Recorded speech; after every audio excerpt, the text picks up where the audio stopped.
Hello and welcome. ਸਤਿ ਸ਼੍ਰੀ ਅਕਾਲ ਜੀ। ਮੈਂ ਹਾਂ ਹਰਜੋਤ ਕੌਰ ਤੇ ਤੁਹਾਡਾ ਸਾਰਿਆਂ ਦਾ ਸਵਾਗਤ ਹੈ ਜੀ ਤੁਹਾਡੇ ਆਪਣੇ ਮਨਪਸੰਦ ਇਮੀਗ੍ਰੇਸ਼ਨ ਸ਼ੋਅ ਉਡਾਰੀ ਵਿਦੇਸ਼ਾਂ ਨੂੰ। ਸੋ ਲੇਟੈਸਟ ਅਪਡੇਟਸ ਦੀ ਗੱਲ ਕਰਾਂਗੇ। ਕਈ ਸਵਾਲ ਸਟੂਡੈਂਟਸ ਦੇ ਮਨ ਵਿੱਚ ਹੁੰਦੇ ਨੇ, ਪੇਰੈਂਟਸ ਦੇ ਮਨ ਵਿੱਚ ਹੁੰਦੇ ਨੇ, ਸਾਡੇ ਤੱਕ ਵੀ ਪਹੁੰਚਦੇ ਨੇ ਤੇ ਅਸੀਂ ਕੋਸ਼ਿਸ਼ ਕਰਦੇ ਹਾਂ ਉਹਨਾਂ ਸਾਰੇ ਸਵਾਲਾਂ ਦੇ ਜਵਾਬ ਜੋ ਹੈ ਇੱਕ ਮਾਹਿਰ ਨਜ਼ਰੀਏ ਤੋਂ ਤੁਹਾਡੇ ਤੱਕ ਪਹੁੰਚਾਈਏ। ਤੇ ਅੱਜ ਆਪਾਂ ਯੂਕੇ ਬਾਰੇ ਗੱਲ ਕਰਾਂਗੇ, ਆਸਟ੍ਰੇਲੀਆ ਔਰ ਕੈਨੇਡਾ ਬਾਰੇ ਵੀ ਗੱਲ ਕਰਾਂਗੇ। 2023 ਵਿੱਚ ਕਿਸ ਤਰ੍ਹਾਂ ਦਾ ਟ੍ਰੈਂਡ ਹੋ ਸਕਦਾ ਹੈ ਜਾਂ ਫਿਰ ਆਪਾਂ ਯੂਕੇ ਦੇ ਕਈ ਤਰ੍ਹਾਂ ਦੇ ਸਵਾਲ ਸਟੂਡੈਂਟਸ ਦੇ ਮਨ ਵਿੱਚ ਚੱਲ ਰਹੇ ਨੇ ਉਹ ਵੀ ਕਲੀਅਰ ਕਰਾਂਗੇ।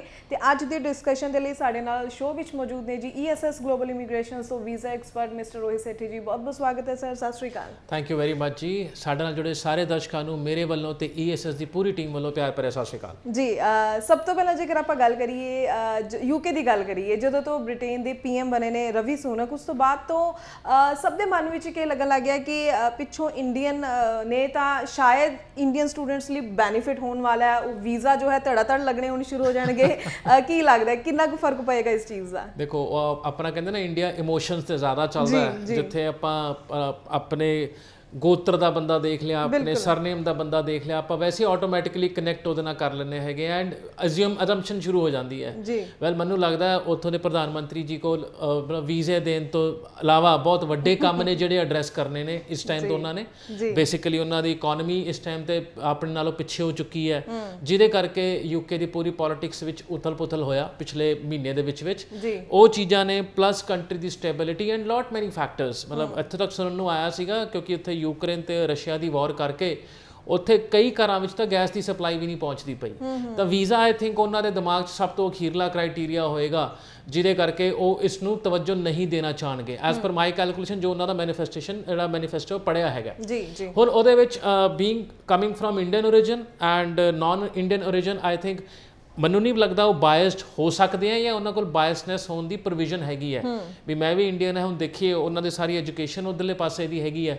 ਉਹਨਾਂ ਦੇ ਪੇਰੈਂਟਸ ਅਫਰੀਕਾ ਤੋਂ ਮਾਈਗ੍ਰੇਟ ਹੋਏ ਸੀਗੇ ਯੂਕੇ ਦੇ ਵਿੱਚ ਐਂਡ ਉੱਥੇ ਉਹਨਾਂ ਨੇ ਆਪਣਾ ਅੰਪਾਇਰ ਸ਼ੁਰੂ ਕੀਤਾ। ਤੇ ਵੀਜ਼ਾਸ ਲੱਗਣੇ ਨਾ ਲੱਗਣੇ ਇਹ ਕਿਸੇ ਪ੍ਰਧਾਨ ਮੰਤਰੀ ਦਾ ਆਪਣੇ ਓਰੀਜਨ ਤੋਂ ਹੋਣਾ ਜਾਂ ਨਾ ਹੋਣਾ ਉਹ ਤੇ ਡਿਪੈਂਡ ਬਿਲਕੁਲ ਨਹੀਂ ਕਰਦਾ। ਉਹਨਾਂ ਕੋਲ ਕੰਟਰੀ ਰਨ ਕਰਨ ਦਾ ਅੱਜ ਜ਼ਿੰਮੇਵਾਰੀ ਹੈਗੀ ਹੈ। ਕੰਟਰੀ ਰਨ ਕਰਨ ਦੇ ਵਿੱਚ ਵੀਜ਼ਿਆਂ ਦੀ ਬਾੜ ਲਿਆਣੀ ਜਾਂ ਜਿਹੜੀਆਂ ਚੀਜ਼ਾਂ ਪਿਛਲੀ ਮਿਸਟਰ ਬੋਰਿਸ ਜੌਨਸਨ ਦੇ ਕਾਰਜਕਾਲ ਵਿੱਚ ਹੋਈ ਸੀਗੀ ਜਦ ਉਹਨਾਂ ਨੇ ਟ੍ਰੀਟੀ ਸਾਈਨ ਕੀਤੀ ਸੀ ਇੰਡੀਆ ਦੇ ਵਿੱਚ ਜਿਹਦੇ ਵਿੱਚ ਆਇਆ ਸੀ ਵਰਕਿੰਗ ਹੌਲੀਡੇ ਦੁਬਾਰਾ ਆਏਗਾ ਐਂਡ ਸੋ ਔਨ, ਬਾਇਲੈਟਰਲ ਜਿਹੜੀ ਟ੍ਰੀਟੀ ਸਾਈਨ ਹੋਈ ਸੀਗੀ। ਹੁਣ ਉਹ ਉਹਨੂੰ ਕਿੰਨਾ ਅੱਗੇ ਲੈ ਕੇ ਜਾਂਦੇ ਨੇ, that is something we have to see. ਉਹਦੇ ਲਈ ਥੋੜ੍ਹਾ ਜਿਹਾ ਵੇਟ ਕਰਨਾ ਪਏਗਾ ਤੇ ਵਾਚ ਕਰਨਾ ਪਏਗਾ ਜਿਹੜੀ ਪਾਲਿਸੀਜ਼ ਜਾਂ ਜਿਹੜੀ ਸੋਚ ਪਿਛਲੀ ਸਰਕਾਰ ਦੀ ਸੀਗੀ ਕਿ ਇਹ ਵੀ ਉਹੀ ਸੋਚ ਦੇ ਮਾਲਕ ਨੇ। ਕਿਉਂਕਿ ਪਿਛਲੇ 15-20 ਦਿਨ ਪਹਿਲਾਂ ਇੱਕ ਸਟੇਟਮੈਂਟ ਆਈ ਸੀਗੀ ਜਿਹੜੇ ਪਿਛਲੇ ਪ੍ਰਧਾਨ ਮੰਤਰੀ ਸਾਹਿਬਾ ਸੀਗੀ ਦੈਟ ਜਿਹੜੇ ਡਿਪੈਂਡੈਂਟ ਆਉਂਦੇ ਪਏ ਨੇ ਉਹ ਲੋ ਸਕਿਲਡ ਤੇ ਡਿਪੈਂਡੈਂਟ ਆਉਂਦੇ ਪਏ ਨੇ ਤੇ ਅਸੀਂ ਇਹਨਾਂ ਬਾਰੇ ਕੁਝ ਕਰਾਂਗੇ। ਤਾਂ ਥਾਟ ਪ੍ਰੋਸੈਸ ਬੜੇ ਵੱਖਰੇ ਹੈਗੇ ਆ। ਹੁਣ ਯੂਨੀਵਰਸਿਟੀ ਵਾਲਿਆਂ ਨਾਲ ਗੱਲ ਕਰੀਏ, ਉਹਨਾਂ ਨੂੰ ਅੱਜ ਵੀ ਸਪਾਊਸ ਦੇ ਨਾਲ ਹੋਣ ਨਾਲ ਕੋਈ ਸਮੱਸਿਆ ਨਹੀਂ ਹੈਗੀ। ਉਹਨਾਂ ਨੇ ਕੋਈ ਆਪਣੇ ਪ੍ਰੋਟੋਕੋਲ ਨਹੀਂ ਬਦਲੇ ਯੂਕੇ ਦੇ ਵਿੱਚ। ਉਹ ਕਹਿੰਦੇ ਸਪਾਊਸ ਜਾਂ ਡਿਪੈਂਡੈਂਟ ਨੂੰ ਲੈ ਕੇ ਆਉਣਾ ਇਹ ਤੁਹਾਡਾ ਨਿੱਜੀ ਫੈਸਲਾ ਹੈਗਾ, ਅਸੀਂ ਜ਼ਿੰਮੇਵਾਰ ਹੈਗੇ ਹਾਂ ਸਟੂਡੈਂਟ ਵਾਸਤੇ। ਹੁਣ ਸਰਕਾਰ ਇੱਕ ਪਾਲਿਸੀ ਡਿਪੈਂਡੈਂਟ ਵਾਸਤੇ ਇਸ ਟਾਈਮ ਲੈ ਕੇ ਆਉਂਦੀ ਹੈ ਜਾਂ 6 ਮਹੀਨੇ ਜਾਂ 8 ਮਹੀਨੇ ਬਾਅਦ ਲੈ ਕੇ ਆਉਂਦੀ ਹੈ। ਪਾਲਿਸੀ ਆਊਗੀ ਜ਼ਰੂਰ, ਜਿਹੜਾ ਮੇਰਾ ਮੰਨਣਾ ਹੈ ਪਾਲਿਸੀ ਆਊਗੀ ਜ਼ਰੂਰ। ਨਾਰਮਲੀ ਅਕਤੂਬਰ ਦੇ ਵਿੱਚ ਚੇਂਜ ਹੁੰਦਾ ਜਾਂ ਅਪ੍ਰੈਲ ਵਿੱਚ ਚੇਂਜ ਹੁੰਦਾ। ਅਕਤੂਬਰ ਨਿਕਲ ਗਿਆ ਆਲਮੋਸਟ, ਅਪ੍ਰੈਲ ਵਿੱਚ ਜੇ ਕੋਈ ਚੇਂਜ ਆਏਗਾ ਫॉर द ਕਮਿੰਗ ਇਨਟੇਕ ਸ਼ਾਇਦ ਉਹ ਦੇਖਣ ਨੂੰ ਮਿਲ ਜਾਏਗਾ।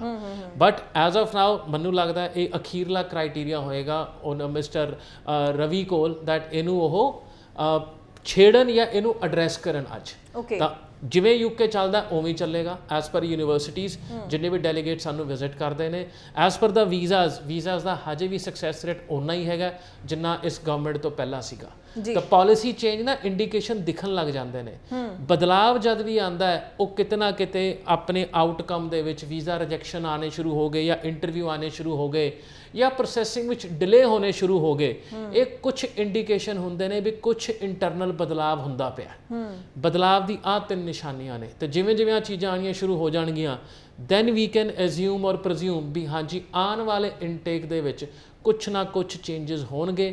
ਪਾਲਿਸੀ ਨਹੀਂ ਤਾਂ ਸਿਸਟਮ ਤਾਂ ਜ਼ਰੂਰ ਚੇਂਜ ਹੋਏਗਾ। ਤਾਂ ਆਹ 3 ਚੀਜ਼ਾਂ ਨੂੰ ਵਾਚ ਵਿੱਚ ਰੱਖੋ, ਉਸ ਤੋਂ ਬਾਅਦ ਆਪਣੀ ਅਜ਼ੰਪਸ਼ਨ ਨੂੰ ਵਿੱਚ ਲੈ ਕੇ ਆਓ। ਜੀ ਬਿਲਕੁਲ। ਸੋ ਅਸੀਂ ਇਸ ਲਈ ਪੂਰੀ ਕਲੀਅਰ ਜਾਣਕਾਰੀ ਤੁਹਾਡੇ ਤੱਕ ਟਾਈਮਲੀ ਪਹੁੰਚਾਉਣ ਦੀ ਕੋਸ਼ਿਸ਼ ਕਰਦੇ ਵੀ ਰਹਿੰਦੇ ਹਾਂ ਤੇ ਲਗਾਤਾਰ ਨੰਬਰ ਵੀ ਡਿਸਪਲੇ ਹੋ ਰਿਹਾ ਜੀ। ਇਸ ਨੰਬਰ ਦੇ ਉੱਪਰ ਕਾਲ ਕਰਕੇ ਜੋ ਹੈ ਤੁਸੀਂ ਹੋਰ ਜਾਣਕਾਰੀ ESS ਗਲੋਬਲ ਇਮੀਗ੍ਰੇਸ਼ਨ ਦੀ ਟੀਮ ਦੇ ਨਾਲ ਕੰਟੈਕਟ ਕਰਕੇ ਪੂਰੀ ਜਾਣਕਾਰੀ ਜ਼ਰੂਰ ਲੈ ਸਕਦੇ ਹੋ ਤੇ ਨਾਲ ਦੀ ਨਾਲ ਐਡਰੈਸ ਡਿਟੇਲਸ ਵੀ ਸਕਰੋਲ ਦੇ ਵਿੱਚ ਚੱਲ ਰਹੀਆਂ ਨੇ। ਜਦੋਂ ਵੀ ਤੁਹਾਨੂੰ ਈਜ਼ੀ ਲੱਗੇ, ਤੁਹਾਡੇ ਕੋਲ ਟਾਈਮ ਹੋਵੇ, ਤੁਸੀਂ ਕਿਸੇ ਵੀ ਤੁਹਾਨੂੰ ਨੇੜੇ ਬ੍ਰਾਂਚ ਲੱਗਦੀ ਹੈ ਇੱਥੇ ਪਹੁੰਚੋ ਤੇ ਆਪਣਾ ਅਸੈਸਮੈਂਟ ਕਰਵਾਓ ਡਾਕੂਮੈਂਟਸ ਦੀ। ਤੇ UK ਦਾ ਹੋਰ ਇੱਕ ਸਵਾਲ ਲੈ ਕੇ ਅੱਗੋਂ ਆਸਟ੍ਰੇਲੀਆ ਕੈਨੇਡਾ ਦੀ ਵੀ ਗੱਲ ਕਰਾਂਗੇ। ਸੋ UK ਅੱਜ ਦੇ ਟਾਈਮ ਵਿੱਚ ਆਪਾਂ ਹਮੇਸ਼ਾ ਜਿਵੇਂ ਗੱਲ ਕਰਦੇ ਹਾਂ ਈਜ਼ੀ ਆਪਸ਼ਨ ਮੰਨਿਆ ਜਾਂਦਾ ਤੇ ਸਕਸੈਸ ਰੇਟ ਵੀ ਅੱਛਾ ਚੱਲ ਰਿਹਾ ਹੈ। ਸੋ ਆਉਣ ਵਾਲੇ ਟਾਈਮ ਵਿੱਚ ਕੀ ਲੱਗਦਾ ਕਿ ਅੰਬੈਸੀ ਕੁਝ ਹੋਰ ਸਟ੍ਰਿਕਟ ਹੋਏਗੀ ਜਾਂ ਫਿਰ ਹੁਣ ਕਿਹੜੇ ਸਟੂਡੈਂਟਸ ਨੂੰ ਜੋ ਹੈ ਆਸਟ੍ਰੇਲੀਆ ਜਾਂ ਕੈਨੇਡਾ ਨਾ ਸੋਚ ਕੇ UK ਲਈ ਅਪਲਾਈ ਕਰ ਲੈਣਾ ਚਾਹੀਦਾ? ਦੇਖੋ ਜਦ ਵੀ ਕੰਟਰੀ ਡਿਸਾਈਡ ਹੁੰਦਾ ਨਾ ਕਿਤੇ ਉਹਦੇ ਮੋਟੀਵੇਟਿੰਗ ਫੈਕਟਰਸ ਹੁੰਦੇ ਨੇ। ਕੋਈ ਬੱਚਾ ਇੱਕ ਕੰਟਰੀ ਚੂਜ਼ ਕਰਦਾ ਕਿਉਂਕਿ ਉਹਦਾ ਫਰਸਟ ਆਪਸ਼ਨ ਕੰਟਰੀ ਹੈ, ਫॉर ਐਗਜ਼ਾਮਪਲ ਕੈਨੇਡਾ, ਉੱਥੋਂ ਰਿਫਿਊਜ਼ ਹੋ ਗਿਆ, ਫਿਰ ਉਹ ਆਪਣੀ ਸੈਕਿੰਡ ਥਰਡ ਆਪਸ਼ਨ ਲੈਣੀ ਸ਼ੁਰੂ ਕਰਦਾ ਕਿਉਂਕਿ ਆਸ ਤਾਂ ਮੈਂ ਕੀਤਾ ਹੋਇਆ, ਪੈਸੇ ਉੱਥੇ ਨਹੀਂ ਲੱਗੇ, ਚਲੋ ਮੈਂ ਕਿਤੇ ਹੋਰ ਕਿਤੇ ਲਾ ਦਿੰਦਾ। ਤਾਂ ਕੁਝ ਫੈਕਟਰਸ ਦੇ ਉੱਤੇ ਕੰਟਰੀ ਡਿਸਾਈਡ ਹੁੰਦਾ, ਪਲੱਸ ਪੜ੍ਹਾਈ ਤੋਂ ਬਾਅਦ ਅੱਗੇ ਕੀ ਜ਼ਰੀਆ ਨਿਕਲਦਾ ਉੱਥੇ ਆਉਣ ਦਾ। ਹੁਣ ਆਮ ਤੌਰ ਤੇ ਬੱਚਾ ਜਿਹੜਾ ਕੈਨੇਡਾ ਤੋਂ ਰਿਫਿਊਜ਼ ਹੁੰਦਾ ਨਾ, UK ਨੂੰ ਆਪਟ ਵੀ ਕਰਦਾ, ਉਹ ਇੱਕ ਸਵਾਲ ਪੁੱਛਦਾ, ਭਾਜੀ ਮੈਂ ਸਾਲ ਬਾਅਦ ਕੈਨੇਡਾ ਚਲ ਜਾਵਾਂਗਾ। ਮਤਲਬ ਅਲਟੀਮੇਟ ਦਿਮਾਗ 'ਚ ਉਹਦੇ ਕੈਨੇਡਾ ਪਹੁੰਚਣਾ ਹੀ ਹੈ, ਬਟ ਉਹ ਕੁਐਸਚਨ ਦਾ ਕਿੱਥੋਂ ਆਣਾ ਕਿਉਂਕਿ ਉਹਦਾ ਸੈਕਿੰਡ ਆਪਸ਼ਨ ਚੂਜ਼ ਕਰਦਾ ਪਿਆ। ਹੁਣ ਜੇ ਮੈਂ ਉਹੀ ਜ਼ੋਰ ਜਾਂ ਉਹੀ ਪਲੈਨਿੰਗ ਜੋ ਮੈਂ ਕੈਨੇਡਾ ਲਈ ਸੋਚੀ ਹੈ UK ਦੇ ਵਿੱਚ ਲਾਵਾਂ ਤਾਂ ਹੋ ਸਕਦਾ ਮੈਨੂੰ UK ਛੱਡਣ ਦੀ ਲੋੜ ਹੀ ਨਾ ਪਵੇ। ਮੇਰਾ ਇੱਥੇ ਇੰਡੀਕੇਸ਼ਨ ਤੁਹਾਡੀ ਪਰਮਨੈਂਟ ਰੈਜ਼ੀਡੈਂਸੀ ਕਰਨੀ ਹੈ। ਜੇ ਤੁਹਾਨੂੰ UK 'ਚ ਵੀ ਤੁਹਾਨੂੰ ਪੱਕੇ ਹੋਣ ਦਾ ਮੌਕਾ ਮਿਲਦਾ ਹੈ ਤਾਂ ਤੁਸੀਂ ਦੂਜੇ ਕੰਟਰੀ ਵਾਸਤੇ ਜਾਓਗੇ ਹੀ ਕਿਉਂ? ਆਪਣਾ ਮੇਨ ਮਕਸਦ ਇੱਥੋਂ ਜਾਣ ਦਾ ਸੈਟਲਮੈਂਟ ਹੈ। ਤੇ UK, Australia, New Zealand, Canada, USA ਜੇ ਬਹੁਤ ਸਾਰੇ ਕੰਟਰੀਜ਼ ਹੈ ਜੋ ਹਮੇਸ਼ਾ ਹੀ ਟੌਪ ਚੋਇਸਿਸ ਰਹੇ ਹੈ ਕਿਸੇ ਨਾ ਕਿਸੇ ਸਟੂਡੈਂਟ ਵਰਗ ਦੀਆਂ ਆਪਣੀ ਪਰਸਨਲ ਸਰਕਮਸਟੈਂਸਿਸ ਕਰਕੇ। ਸੈਕਿੰਡ, ਜਿਹੜਾ ਸਕਸੈਸ UK ਦਾ ਅੱਜ ਹੈ ਉਹਦੇ ਵਿੱਚ ਫਾਈਨੈਂਸ਼ੀਅਲਸ ਅਗੇਨ ਬੜਾ ਛੋਟਾ ਫੈਕਟਰ ਹੈ, ਜਿਸ ਕਰਕੇ ਉਹਨਾਂ ਨੇ ਆਪਣੇ ਫੰਡਿੰਗ ਦਾ ਜਿਹੜਾ ਕ੍ਰਾਈਟੇਰੀਆ ਸਿਰਫ 28 ਦਿਨ ਪੁਰਾਣਾ ਰੱਖਿਆ ਹੋਇਆ ਹੈ। ਡਾਕੂਮੈਂਟੇਸ਼ਨ ਦਾ ਬੜਾ ਛੋਟਾ ਜਿਹਾ ਕ੍ਰਾਈਟੇਰੀਆ ਹੈ ਕਿਉਂਕਿ ਉਹ ਕਹਿੰਦੇ ਨੇ ਜੋ ਕੈਸ਼ ਦੇ ਵਿੱਚ ਲਿਖਿਆ ਹੈ ਸਾਨੂੰ ਉਹੀ ਕਾਗਜ਼ ਚਾਹੀਦੇ ਨੇ, ਇਸ ਤੋਂ ਇਲਾਵਾ ਤੁਸੀਂ ਦੇ ਸਕਦੇ ਹੋ ਵੀ ਮੇ ਔਰ ਮੇ ਨਾਟ ਕੰਸੀਡਰ। ਇੱਕੋ ਚੀਜ਼ ਜਿਹੜੀ ਇਸ ਸਟੂਡੈਂਟ ਵੀਜ਼ਾ ਪ੍ਰੋਗਰਾਮ ਦੇ ਵਿੱਚ ਆਏਗੀ ਦੈਟ ਇਜ਼ ਇੰਟਰਵਿਊ, ਕਿਉਂਕਿ ਉਹ ਹਜੇ ਜਿਹੜੇ UK VI ਹੋਮ ਆਫਿਸ ਹੈ ਉਹਨੂੰ ਐਕਸਰਸਾਈਜ਼ ਨਹੀਂ ਕਰਦਾ ਪਿਆ। ਉਹਦੀ ਇੰਪੋਰਟੈਂਸ ਉਦੋਂ ਆਏਗੀ ਜਦ ਉਹਨਾਂ ਨੇ ਕੁਛ ਨਾ ਕੁਛ ਫਾਈਲ 'ਚ ਨਹੀਂ ਸਮਝ ਆਇਆ, ਜਾਂ ਜਿਵੇਂ ਮੈਂ ਪਿਛਲੇ ਜਵਾਬ 'ਚ ਕਿਹਾ ਇੰਡੀਕੇਸ਼ਨ ਆਉਣੇ ਸ਼ੁਰੂ ਹੋ ਜਾਣਗੇ ਪਿੱਛੋਂ ਪੋਲਿਸੀ ਵੀ ਥੋੜ੍ਹਾ ਜਿਹਾ ਸਕਸੈਸ ਨੂੰ ਦਬਾਉਣਾ ਪੈਣਾ ਤੇ ਤੁਸੀਂ ਆਹ ਰਾਈਟ ਜਿਹੜਾ ਤੁਹਾਡਾ ਇੰਟਰਵਿਊ ਦਾ ਹੈ ਇਹਨੂੰ ਵਰਤਣਾ ਸ਼ੁਰੂ ਕਰੋ। ਯਾਦ ਹੋਏਗਾ ਪਿਛਲੇ ਸਵਾ ਸਾਲ ਪਹਿਲਾਂ ਇੰਟਰਵਿਊ ਆਲਮੋਸਟ ਹਰ ਦੂਜੇ ਬੱਚੇ ਦਾ ਆਉਂਦਾ ਪਿਆ ਸੀਗਾ। ਇਹ ਉਦੋਂ ਹੈ ਜਦ ਕਿਤੇ ਨਾ ਕਿਤੇ ਕੰਟਰੋਲ ਲਿਆਉਣਾ ਜ਼ਰੂਰੀ ਹੈ। ਹੁਣ ਕੰਟਰੋਲ ਪਾਲਿਸੀ ਚੇਂਜ ਕਰਨਾ ਇਜ਼ ਅ ਟਫ ਟਾਸਕ ਕਿਉਂਕਿ ਪਾਲਿਸੀ ਬਣਾਉਣ ਨੂੰ ਬਹੁਤ ਸਾਰੀ ਮਿਹਨਤ, ਬਹੁਤ ਸਾਰਾ ਡੇਟਾ ਤੇ ਬਹੁਤ ਸਾਰੀ ਜਵਾਬਦੇਹੀ ਹੁੰਦੀ ਹੈ ਹਰ ਇਨਸਾਨ ਦੀ ਆਪਣੀ ਸਰਕਾਰ ਨੂੰ। ਪਾਲਿਸੀ 'ਚ ਰਾਤੋਂ ਰਾਤ ਬਦਲਾਵ ਲਿਆਉਣਾ ਪੋਸੀਬਲ ਨਹੀਂ ਹੈ, ਪਰ ਇਹ ਇੰਟਰਵਿਊ ਦਾ ਜਿਹੜਾ ਹਥਿਆਰ ਹੈ ਉਹਨਾਂ ਦੀ ਪਾਲਿਸੀ 'ਚ ਲਿਖਿਆ ਹੋਇਆ ਹੈ। ਅੱਜ ਉਹ ਹਥਿਆਰ ਨਹੀਂ ਵਰਤਦੇ ਪਏ, ਜਿੱਦਣ ਉਹਨਾਂ ਨੇ ਵਰਤਣਾ ਸ਼ੁਰੂ ਕਰਤਾ ਉਹੀ ਚੀਜ਼ ਸਕਸੈਸ ਨੂੰ ਥੋੜਾ ਨੀਚੇ ਲੈ ਕੇ ਆਏਗੀ। ਉਹਦੇ ਕਰਕੇ ਆਪਾਂ as a consultant or as a student or as a parent of a student ਪਹਿਲੇ ਦਿਨ ਤੋਂ ਤਿਆਰੀ ਰੱਖੋ, ਉਹਨੂੰ ਇਗਨੋਰ ਨਾ ਕਰੋ। UK ਨੂੰ ਇਸ ਕਰਕੇ ਚੂਜ਼ ਨਾ ਕਰੋ ਵੀ ਉੱਥੇ ਇੰਟਰਵਿਊ ਨਹੀਂ ਆਉਂਦਾ, ਕਿਉਂਕਿ ਜਿੱਦਣ ਇੰਟਰਵਿਊ ਆਉਣਾ ਸ਼ੁਰੂ ਹੋ ਗਿਆ ਤੇ ਉਹ ਆਪਸ਼ਨ ਵੀ ਤੁਹਾਡੇ ਚਾਰਟ ਤੋਂ ਬਾਹਰ ਹੋ ਜਾਣੀ ਹੈ। ਬਿਲਕੁਲ ਪ੍ਰੋਸੈਸ ਨੂੰ ਸਮਝੋ। ਹਮੇਸ਼ਾ ਆਈ always suggest and say destination ਤੇ ਪਹੁੰਚਣਾ ਬਹੁਤ ਜ਼ਰੂਰੀ ਹੈ ਹਰੇਕ ਵਾਸਤੇ, ਪਰ ਡੈਸਟੀਨੇਸ਼ਨ ਦੀ ਬਜਾਏ ਤੁਸੀਂ ਜਿਹੜਾ ਜਰਨੀ ਹੈ ਨਾ ਉਹਨੂੰ ਫੋਕਸ ਰੱਖੋ, ਡੈਸਟੀਨੇਸ਼ਨ ਤੇ ਪਹੁੰਚ ਜਾਓਗੇ। ਇੱਥੇ journey is equal to the process. University ਕੀ ਦੇਖਣਾ ਚਾਹੁੰਦੀ ਹੈ, ਮੇਰਾ ਆਫਰ ਲੈਟਰ ਕਿੰਨੀ ਦੇਰ 'ਚ ਆਏਗਾ ਤੇ ਕਿਉਂ ਆਏਗਾ। ਹੁਣ ਇੱਥੇ ਇੱਕ ਛੋਟਾ ਜਿਹਾ ਐਡ ਕਰਾਂਗਾ ਪੁਆਇੰਟ। ਲੇਟਲੀ ਮੌਕਾ ਮਿਲਿਆ 3-4 ਯੂਨੀਵਰਸਿਟੀਜ਼ ਨੂੰ ਮਿਲਣ ਦਾ ਇਸ ਹਫਤੇ ਤੇ ਦੀਵਾਲੀ ਤੋਂ ਪਹਿਲਾਂ। ਇੱਕ ਕੰਸਰਨ ਜਿਹੜਾ ਉੱਥੇ ਆਂਦਾ ਪਿਆ ਯੂਨੀਵਰਸਿਟੀਜ਼ ਦੀ ਲੌਬੀ ਦੇ ਵਿੱਚ ਉਹ ਇਹ ਹੈ ਵੀ ਆਲਮੋਸਟ 70% ਬੱਚਾ MBA ਨੂੰ ਤੁਰੀ ਜਾਂਦਾ। ਬਿਲਕੁਲ ਜੀ, ਚਾਹੇ ਉਹਨੇ ਨਰਸਿੰਗ ਕੀਤੀ ਹੈ, ਚਾਹੇ ਉਹਨੇ BCom ਕੀਤੀ ਹੈ, ਕਿਉਂਕਿ ਸ਼ਾਇਦ ਉਹ ਕਰੀਅਰ ਕਾਉਂਸਲਿੰਗ ਦੀ ਜਗ੍ਹਾ ਇੰਡੀਕੇਸ਼ਨ ਇਹ ਆਂਦਾ ਪਿਆ ਵੀ ਪਹੁੰਚਣਾ ਹੀ ਹੈ, ਕਿਸੇ ਵੀ ਕੋਰਸ 'ਚ ਪਹੁੰਚ ਜਾਓ, SOP ਦੇਖ ਲਾਂਗੇ, ਇੰਟਰਵਿਊ 'ਚ ਕੁਛ ਕਰ ਲਾਂਗੇ, ਐਕਸੈਟਰਾ ਐਕਸੈਟਰਾ। ਹੁਣ ਜਦ ਵੀ ਯੂਨੀਵਰਸਿਟੀਜ਼ ਇਹੋ ਜਿਹਾ ਇੰਡੀਕੇਸ਼ਨ ਦਿੰਦੀ ਹੈ, ਅੰਡਰਸਟੈਂਡ ਕਰੋ ਯੂਨੀਵਰਸਿਟੀ ਨੂੰ ਇਹ ਕੋਈ ਲੈਣਾ ਦੇਣਾ ਨਹੀਂ ਹੈ ਬੱਚਾ ਕਿਹੜੇ ਕੋਰਸ 'ਚ ਆਂਦਾ ਪਿਆ, ਐਜ਼ ਲੌਂਗ ਐਜ਼ ਉਹਦਾ ਐਂਟਰੀ ਕ੍ਰਾਈਟੇਰੀਆ ਮੀਟ ਕਰਦਾ ਪਿਆ। ਇਹ ਕੰਸਰਨ ਦਾ ਬੈਕਗਰਾਊਂਡ UK ਵੀ ਆਈ ਹੈ। ਕਿਉਂਕਿ ਜੇ ਅੱਜ ਮੈਂ BCom ਔਰ BA ਔਰ ਐਨੀ ਅਦਰ ਪ੍ਰੋਗਰਾਮ 'ਚ ਗ੍ਰੈਜੂਏਟ ਹੈ ਤੇ ਮੈਂ MBA ਲੈ ਰਿਹਾ ਤੇ MBA ਦੀ ਰੇਸ਼ੋ 'ਚ 70% ਅੱਜ ਦੀ ਡੇਟ ਦੇ ਵਿੱਚ, ਤੇ ਇਹ ਇਟਸ ਜਨਰਲ ਸਟੈਟਿਸਟਿਕਸ ਹੈ, ਇੰਨੇ ਜੇ MBA ਗ੍ਰੈਜੂਏਟ ਹੋ ਗਏ ਕਿ ਅਨਇੰਪਲੋਇਮੈਂਟ ਵਧਾਉਣਗੇ ਜਾਂ ਇਹ ਬਗੈਰ ਸੋਚੇ ਸਮਝੇ ਕੋਰਸ ਲਈ ਜਾਂਦੇ ਨੇ ਕਿਉਂਕਿ ਸਿਰਫ ਐਂਟਰੀ ਕ੍ਰਾਈਟੇਰੀਆ ਮੀਟ ਕਰਦੇ ਨੇ। ਜੀ ਜਿੱਥੇ UKVI ਨੇ ਆਪਣਾ ਕੰਸਰਨ ਯੂਨੀਵਰਸਿਟੀਜ਼ ਨੂੰ ਦਿਖਾਇਆ ਉੱਥੇ ਯੂਨੀਵਰਸਿਟੀਜ਼ ਨੇ ਸਾਰੀ ਮਾਰਕੀਟ ਟਾਈਟ ਕਰਨੀ ਸ਼ੁਰੂ ਹੋ ਜਾਂਦੀ ਹੈ ਤੇ ਇਹ ਕਿਤੇ ਨਾ ਕਿਤੇ ਇੰਡੀਕੇਸ਼ਨ ਆਉਂਦੇ ਪਏ ਆ। ਸਪੈਸੀਫਿਕਲੀ ਯੂਨੀਵਰਸਿਟੀਜ਼ ਦਾ ਇਹ ਕਹਿਣਾ 70% people are coming for MBA ਕਿਤੇ ਨਾ ਕਿਤੇ ਅਲਾਰਮ ਹੈ। ਅੱਜ ਤੁਸੀਂ ਜਿਹੜਾ ਵੀ ਕੋਰਸ ਚੂਜ਼ ਕਰਦੇ ਪਏ ਹੋ ਕਾਈਂਡਲੀ ਉਹਨੂੰ ਆਪਣੀ ਬੈਕਗ੍ਰਾਉਂਡ ਦੇ ਨਾਲ ਮੈਚ ਕਰੋ, ਮੈਚ ਕਰਕੇ ਉਹਨੂੰ ਰੈਲੇਵੈਂਸੀ ਦਿਓ। ਬਿਲਕੁਲ MBA ਵੀ ਹੋ ਸਕਦਾ, I'm not saying don't do MBA ਵੀ ਹੋ ਸਕਦਾ, ਪਰ ਕੀ ਐਕਚੁਅਲ ਦੇ ਵਿੱਚ ਤੁਹਾਡੀ ਪ੍ਰੋਫਾਈਲ ਦੇ ਵਿੱਚ ਵਾਧਾ ਮਿਲੇਗਾ ਜਾਂ ਸਿਰਫ ਇੱਕ ਪਹੁੰਚਣ ਦਾ ਜ਼ਰੀਆ ਬਣਾਇਆ ਕੋਰਸ, ਉੱਥੇ ਜਾ ਕੇ ਦੇਖ ਲਾਂਗੇ ਕੀ ਕਰਨਾ ਹੈ। ਕਿਉਂਕਿ ਤੁਹਾਡੇ PR ਦੀ ਸ਼ੁਰੂਆਤ ਨਾ ਕਿਸੇ ਵੀ ਕੰਟਰੀ ਦੇ ਵਿੱਚ ਤੁਹਾਡੇ ਕੋਰਸ ਸਿਲੈਕਸ਼ਨ ਤੋਂ ਹੁੰਦੀ ਹੈ। Canada NOC codes, Australia skilled occupation list, UKVI ਦੀ ਲਿਸਟ ਉਹਨਾਂ ਦੀ ਵੈਬਸਾਈਟ ਤੇ ਅਵੇਲੇਬਲ ਹੈ ਅਲੋਂਗ ਵਿਦ ONC ਕੋਡ। ਉਹਨੂੰ ਸਟੱਡੀ ਕਰਕੇ ਆਪਣੀ ਕੋਰਸ ਐਂਡ ਰੈਲੇਵੈਂਸੀ ਨੂੰ ਚੂਜ਼ ਕਰੋ ਤੇ ਤੁਹਾਡਾ ਪੂਰਾ ਪ੍ਰੋਸੈਸ ਸਮੂਥ ਹੋ ਜਾਏਗਾ। ਪ੍ਰੋਬਲਮ ਉਦੋਂ ਆਉਂਦੀ ਹੈ ਜਾਂ ਵੀਜ਼ਾ ਰਿਜੈਕਸ਼ਨ ਉਦੋਂ ਆਉਂਦਾ ਹੈ ਜਦ ਬਗੈਰ ਸੋਚੇ ਸਮਝੇ ਹੋਏ ਕੋਰਸ ਲੈ ਲਿੱਤਾ ਜਾਂਦਾ ਹੈ। ਅਦਰ ਦੈਨ ਦਾ ਕੋਰਸ ਰੈਲੇਵੈਂਸੀ ਫੈਕਟਰ, ਕਿਤੇ ਲੋਕੇਸ਼ਨ ਆ ਜਾਂਦੀ ਹੈ, ਕਦੇ ਰਿਸ਼ਤੇਦਾਰ ਆ ਜਾਂਦਾ, ਕਦੇ ਮੈਨੂੰ ਸੀਟ ਹੀ ਦਵਾ ਦਿਓ, ਕਿਤੇ ਇਨਟੇਕ ਨਹੀਂ ਛੱਡਣਾ, ਐਕਸੈਕਟਰਾ। ਤਾਂ ਇਹ ਫੈਕਟਰ ਨੂੰ ਇਗਨੋਰ ਕਰੋਗੇ ਆਈ ਐਮ ਸ਼ੋਰ ਤੁਹਾਡਾ ਜਰਨੀ UK ਦੀ ਚਾਹੇ ਉਹ ਇੰਟਰਵਿਊ ਕਰਕੇ ਵੀ ਕਿਉਂ ਸਲੋ ਹੋਏਗਾ ਉਹਨੂੰ ਵੀ ਤੁਸੀਂ ਪਾਰ ਕਰ ਜਾਓਗੇ ਬੜੇ ਆਰਾਮ ਦੇ ਨਾਲ। ਬਿਲਕੁਲ।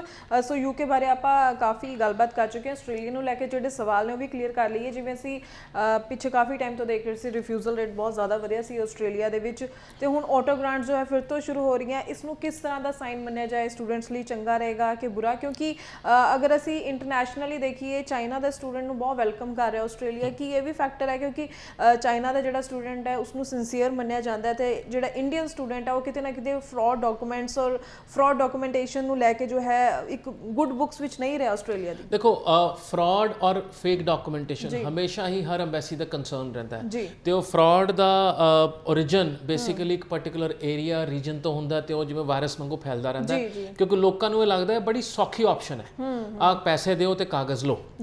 ਹਾਊਐਵਰ ਉਹਦਾ ਕਾਗਜ਼ ਹੈ ਉਹਦਾ ਇੰਪੋਰਟੈਂਸ ਕਿੰਨੀ ਹੈ ਤੇ ਕਿਸ ਹੱਦ ਤੱਕ ਉਹ ਕਾਗਜ਼ ਦੀ ਵੈਰੀਫਿਕੇਸ਼ਨ ਔਰ ਆਥੈਂਟੀਕੇਸ਼ਨ ਚੈਲੰਜ ਹੁੰਦੀ ਹੈ, ਆਹ ਲੋਕੀ ਕੁਐਸਚਨ ਮਾਰਕ ਛੱਡ ਦਿੰਦੇ ਨੇ।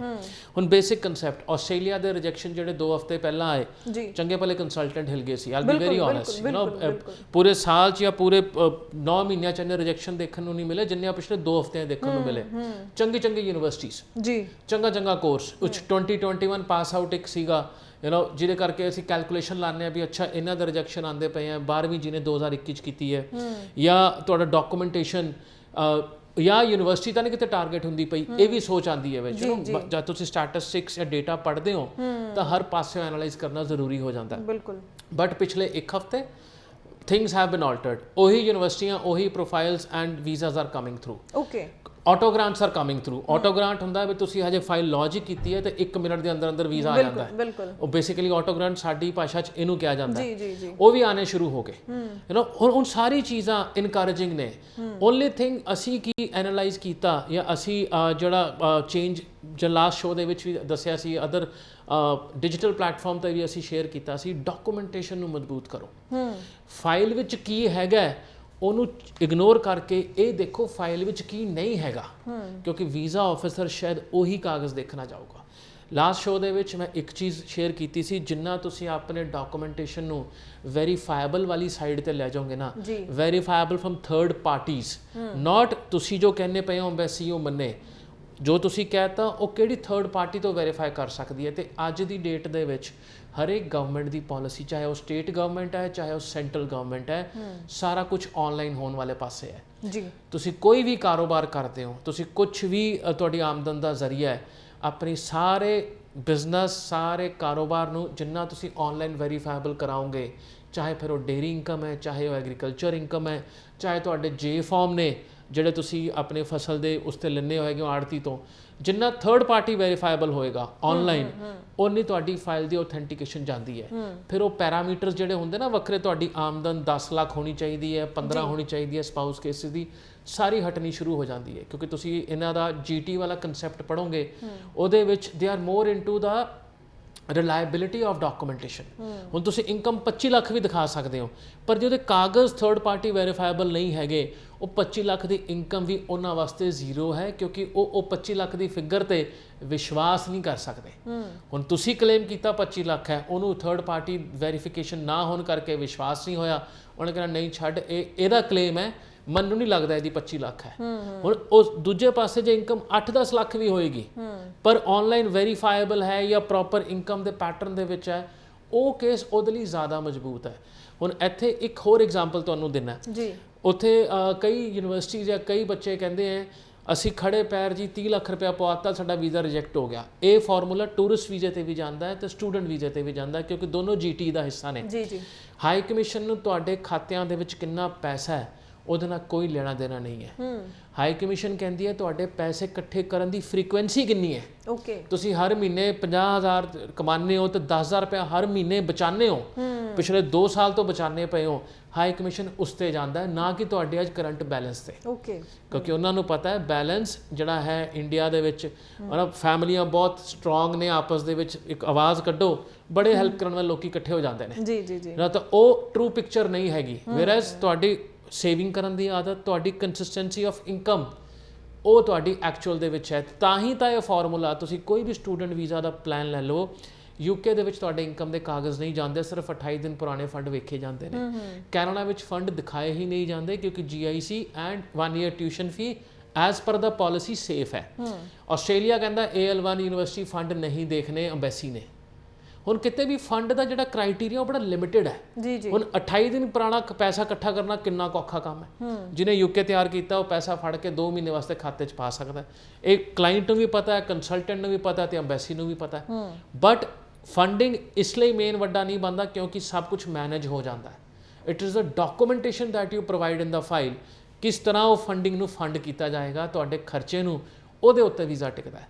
ਆਸਟ੍ਰੇਲੀਆ ਸਿਰਫ ਉਹੀ ਸਟੂਡੈਂਟ ਅਪਲਾਈ ਕਰੇ ਜਿਹੜੇ ਆਪਣੇ ਡਾਕੂਮੈਂਟੇਸ਼ਨ ਹਰ ਪਾਸਿਓਂ ਮਜ਼ਬੂਤ ਕਰ ਸਕਦਾ ਹੈ, ਜਿਹੜੇ ਆਪਣੇ ਡਾਕੂਮੈਂਟੇਸ਼ਨ ਨੂੰ ਇੱਕ ਦਾ ਪਲੱਸ ਇੱਕ ਸਬੂਤ ਦੇ ਸਕਦਾ ਹੈ। ਜੇ ਅੱਜ ਨਹੀਂ ਹੈਗਾ, ਤੁਸੀਂ ਅਗਲੇ ਇਨਟੇਕ ਲਈ ਕਰਨਾ ਚਾਹੁੰਦੇ ਹੋ ਜੁਲਾਈ ਵਾਸਤੇ, ਫੈਬਰਰੀ ਵਾਸਤੇ ਜੇ ਨਹੀਂ ਐਲੀਜੀਬਲ ਹੈਗੇ ਡਾਕੂਮੈਂਟੇਸ਼ਨ, ਜੁਲਾਈ ਵਾਸਤੇ ਕਰਨਾ ਚਾਹੁੰਦੇ ਹੋ, ਅੱਜ ਹੀ ਆਪਣੇ ਡਾਕੂਮੈਂਟੇਸ਼ਨ ਨੂੰ ਸਿੰਕ 'ਚ ਲਿਆਓ ਤਾਂ ਕਿ ਤੁਹਾਡੇ ਜਵਾਬਦੇਰੀ ਘੱਟ ਹੋਵੇ ਤੇ ਹਾਈ ਕਮਿਸ਼ਨ ਹੱਸ ਕੇ ਤੁਹਾਨੂੰ ਜਿਹੜਾ ਹੈ ਵੀਜ਼ਾ ਦੇਵੇਗਾ with authentication and third party verification of documentation. ਬਿਲਕੁਲ। ਤੇ ਜਿਵੇਂ ਤੁਸੀਂ ਪਹਿਲਾਂ ਗੱਲ ਕੀਤੀ ਕਿ ਜਿਵੇਂ ਰਿਫਿਊਜ਼ਲ ਜੋ ਆਈਆਂ ਸੀ, ਕਈ ਕੰਸਲਟੈਂਟਸ ਵੀ ਜੋ ਹੈ ਹੈਰਾਨ ਸੀ, ਪਰ ਅੱਜ ਦੇ ਟਾਈਮ ਵਿੱਚ ਸਟੂਡੈਂਟ ਵੀ ਜਿਹੜਾ ਬੜਾ ਸੋਚ ਰਿਹਾ ਹੁਣ ਕਿ ਅਸੀਂ ਆਸਟ੍ਰੇਲੀਆ ਅਪਲਾਈ ਕਰੀਏ ਕਿ ਨਾ ਕਰੀਏ। ਆਉਣ ਵਾਲਾ ਟਾਈਮ ਦੇ ਵਿੱਚ ਕਿਵੇਂ ਦੇਖ ਰਹੇ ਹੋ, ਕਿੰਨਾ ਕੁ ਪੋਜ਼ਿਟਿਵ ਜਾਂ ਨੈਗੇਟਿਵ ਰਹਿਣਾ? ਦੇਖੋ, ਆਸਟ੍ਰੇਲੀਆ ਇਜ਼ ਓਪਨ। ਕੋਵਿਡ ਦੇ ਵਿੱਚ ਜਾਂ ਕੋਵਿਡ ਦੇ ਦੌਰਾਨ ਹਰ ਕੰਟਰੀ ਹਿੱਲੀ ਹੋਈ ਹੈਗੀ ਹੈ ਤੇ ਉਹਨਾਂ ਦਾ ਕੰਸਿਸਟੈਂਸੀ ਆਫ ਵੀਜ਼ਾ ਮੈਂ ਇਹ ਨਹੀਂ ਕਹੂੰਗਾ ਬਹੁਤ ਅਨਐਕਸਪੈਕਟਡ ਵਧੇਗਾ। ਡਾਕੂਮੈਂਟੇਸ਼ਨ ਪਲੱਸ ਤੁਹਾਡੀ ਫਾਈਲ ਦਾ ਕੋਰਸ ਸਿਲੈਕਸ਼ਨ ਹਮੇਸ਼ਾ ਹੀ ਇੰਪੋਰਟੈਂਟ ਪਾਰਟ ਰਹੇਗਾ ਕਿਸੇ ਵੀ ਕੰਟਰੀ ਦਾ। Australia is very open for February, ਅਗਲੇ 10 ਦਿਨ, ਉਸ ਤੋਂ ਬਾਅਦ ਜੁਲਾਈ ਇਨਟੇਕ ਵਾਸਤੇ ਇਟ ਵਿਲ ਗੈਟ ਸਟਾਰਟਡ। ਠੀਕ ਹੈ, ਐਲੀਕੋਜ਼ ਵਾਸਤੇ ਵੀ ਇੱਕ ਸੈਂਸ ਬਣਦੀ ਹੈ। ਹੁਣ ਐਲੀਕੋਜ਼ ਦੇ ਵੀ ਬਹੁਤ ਸਾਰੀ ਕੁਐਰੀਜ਼ ਆਉਂਦੀਆਂ ਨੇ, ਜਸਟ 1 ਮਿੰਟ 'ਚ ਖਤਮ ਕਰਾਂਗਾ ਆਨਸਰ। ਹੁਣ ਜੇ ਮੇਰੇ 5.5 ਬੈਂਡ ਹੈ, ਮੈਂ ਉਹਨੂੰ 6 ਵਾਸਤੇ ਐਲੀਕੋਜ਼ ਕਰਦਾ ਪਿਆ, ਵੀਜ਼ਾ ਆਉਣ ਦੇ ਚਾਂਸ ਬਹੁਤ ਘੱਟ ਹੈ। ਕਿਉਂਕਿ ਹਰ ਕੰਟਰੀ 6 ਤੇ ਟਿਕੀ ਹੋਈ ਹੈ। UK ਲਾ ਲਓ, ਕੈਨੇਡਾ ਲਾ ਲਓ, 5.5 ਤਾਂ ਕੋਈ ਕੰਟਰੀ ਹੈ ਹੀ ਨਹੀਂ ਨਾ। ਹੁਣ 5.5 ਬੈਂਡ ਦਾ ਜਿਹੜਾ ਇੰਪੋਰਟੈਂਸ ਹੈ ਉਹ ਕਿਤੇ ਨਾ ਕਿਤੇ ਬਾਟਮ ਤੇ ਆ ਚੁੱਕਿਆ, ਖਤਮ ਹੋ ਚੁੱਕਿਆ। ਤੁਸੀਂ ਉਹਦੇ ਲਈ 10 ਹਫ਼ਤੇ ਦਾ ਐਲੀਕੋਜ਼ ਲਵਾਨੇ ਪਏ ਹੋ। ਆਸਟ੍ਰੇਲੀਆ ਉਹਨੂੰ ਅੱਜ ਚੰਗੇ ਤਰੀਕੇ ਨਾਲ ਨਹੀਂ ਦੇਖੇਗਾ ਕਿਉਂਕਿ 90% people only apply after getting 6.0 band. ਹੁਣ ਜੇ ਕਿਸੇ ਕੋਰਸ ਦੀ ਰਿਕੁਆਇਰਮੈਂਟ ਹੀ 7 ਬੈਂਡ ਦੀ ਹੈ, ਤੁਹਾਡੇ 6.5 ਬੈਂਡ ਹੈ ਤੇ ਤੁਸੀਂ ਉਹਦੇ ਵਾਸਤੇ ਐਲੀਕੋਜ਼ ਲਵਾਇਆ ਹੈ, ਦੈਟ ਇਜ਼ ਓਕੇ, ਕਿਉਂਕਿ ਉਹ 7 ਬੈਂਡ ਵਾਲਾ ਕੋਰਸ ਵੀ ਵੱਖਰਾ ਹੋਏਗਾ। ਜਿਵੇਂ for example teachers the course ਹੈ, ਨਰਸਿੰਗ ਦਾ ਕੋਰਸ ਹੈ, ਨਿਊਟ੍ਰੀਸ਼ਨ ਦੇ ਕੋਰਸ ਨੇ, ਸਾਈਕੋਲੋਜੀ ਦੇ ਕੋਰਸਿਸ ਨੇ, ਬਹੁਤ ਸਾਰੇ ਕੋਰਸਿਸ 7 ਬੈਂਡ ਦੀ ਰਿਕੁਆਇਰਮੈਂਟ ਨਾਲ ਆਉਂਦੇ ਨੇ, ਜਿਹਦੇ ਵਿੱਚ ਯੂਨੀਵਰਸਿਟੀ 10 ਹਫ਼ਤੇ ਦਾ ਐਲੀਕੋਜ਼ ਦਿੰਦੀਆਂ ਨੇ। ਪਬਲਿਕ ਹੈਲਥ ਦੇ ਪ੍ਰੋਗਰਾਮ ਹੈਗੇ ਨੇ, ਉਹਨਾਂ ਵਾਸਤੇ ਓਕੇ ਆ। ਪਰ ਇੱਕ ਬੇਸਿਕ ਬੈਂਚਮਾਰਕ ਨੂੰ ਮੀਟ ਨਾ ਕਰਕੇ ਉਹਦੇ ਲਈ ਤੁਸੀਂ ਉੱਥੇ ਐਲੀਕੋਜ਼ ਦੇ 2-2.5 ਲੱਖ ਰੁਪਏ ਦੇਣੇ, ਜਿਹੜਾ ਟੈਸਟ ਇੱਥੇ 15,000 ਰੁਪਏ ਦੇ ਵਿੱਚ ਹੁੰਦਾ ਹੈ, ਉਹ ਕਿਤੇ ਨਾ ਕਿਤੇ ਬੇਵਕੂਫੀ ਹੈ। ਹਾਈ ਕਮਿਸ਼ਨ ਇਸ ਚੀਜ਼ ਨੂੰ ਸਮਝਦੀ ਹੈ, ਤਾਂ ਕਰਕੇ ਐਲੀਕੋਜ਼ ਦਾ ਸਕਸੈਸ ਰੇਟ ਘੱਟ ਹੁੰਦਾ ਹਮੇਸ਼ਾ। ਬਿਲਕੁਲ। ਚਲੋ, ਤੁਹਾਡਾ ਵੀ ਕੋਈ ਸਵਾਲ ਹੋਵੇ ਤਾਂ ਤੁਸੀਂ ਜ਼ਰੂਰ ਜੋ ਹੈ ਦਿੱਤੇ ਨੰਬਰ ਦੇ ਉੱਪਰ ਕਾਲ ਕਰਕੇ ਸਵਾਲ ਦਾ ਜਵਾਬ ਲੈ ਸਕਦੇ ਹੋ। ਇੱਕ ਚੰਗੇ ਕੰਸਲਟੈਂਟ ਦੀ ਸਲਾਹ ਦੇ ਨਾਲ ਹੀ ਫਾਈਲ ਪ੍ਰੋਸੈਸ ਕਰਵਾਇਆ ਕਰੋ। ਬਹੁਤ ਸਾਰੀਆਂ ਚੀਜ਼ਾਂ ਨੂੰ ਦੇਖ ਕੇ ਮੈਚ ਕਰਕੇ ਇੱਕ ਜਗ੍ਹਾ ਤੇ ਅਪਲਾਈ ਕੀਤਾ ਜਾਂਦਾ ਹੈ। ਸੋ ਇੱਕ ਮਾਹਿਰ ਕੰਸਲਟੈਂਟ ਹੀ ਉਹਨਾਂ ਚੀਜ਼ਾਂ ਨੂੰ ਸਮਝ ਪਰਖ ਕੇ ਜੋ ਹੈ ਤੁਹਾਡੀ ਚੰਗੇ ਤਰੀਕੇ ਨਾਲ ਫਾਈਲ ਜੋ ਹੈ ਰਿਪਰੈਜ਼ੈਂਟ ਕਰ ਸਕਦਾ ਐਮਬੈਸੀ ਵਿੱਚ। ਤੇ ਅੱਗੋਂ ਆਪਾਂ ਕੈਨੇਡਾ ਦੀ ਵੀ ਗੱਲ ਕਰ ਲਈਏ। ਕਰੀਏ 2023 ਵਿੱਚ ਕਿਸ ਤਰੀਕੇ ਨਾਲ ਦੇਖ ਰਹੇ ਹੋ ਕਿ ਕਿੰਨਾ ਕੁ ਸਕਸੈਸ ਰੇਟ ਰਹਿਣ ਵਾਲਾ ਹੈ ਜਾਂ ਕਿੰਨੀਆਂ ਕੁ ਫਾਈਲਿੰਗ ਵਿੱਚ ਇਜ਼ਾਫਾ ਹੋਣ ਵਾਲਾ ਹੈ? ਦੇਖੋ ਫਾਈਲਸ ਤਾਂ ਕੈਨੇਡਾ ਦੀ ਜਿਵੇਂ ਨੰਬਰ 1 ਕੰਟਰੀ ਹੈਗਾ ਜਿਹਦੇ 6 ਬੈਂਡ ਈਚ ਜਾਂ 6 ਬੈਂਡ ਆ ਜਾਂਦੇ ਨੇ।